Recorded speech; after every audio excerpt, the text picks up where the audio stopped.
பெண்களால முடியாதுன்றதுக்கு ஒண்ணுமே கிடையாது. There is nothing that is impossible with a woman. அவங்க ஒரு செய்ய வேண்டும் என்று திட்டமிட்டுட்டாங்கன்னா அதை கண்டிப்பா அவங்க செஞ்சு முடிச்சிருவாங்க. If there is a thing that they have planned to accomplish, for sure they will do it. சமீபத்தில் ஒரு ஊழியர் அவர்கள் கொடுத்த செய்தியை நான் கேட்டுக்கொண்டிருந்தேன். Recently I was listening to a message that was being shared by a servant of the Lord.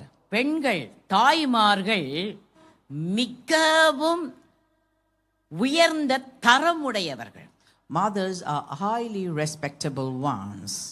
எதை செய்ய வேண்டுமோ அதை அவர்கள் கண்டிப்பாக நிறைவேற்றுவார்கள். What they want to finish, they will for sure do it. அதனால தான் சபையில கூட நிறைய பெண்கள் தாய்மார்கள் தான் ஆண்களை விட நல்ல ஊழியம் செய்றாங்க. பக்கத்துல இருக்கவங்களை பார்த்து சொல்லுங்க. That is the reason as to why even in the church that there are many women who do the work of the Lord.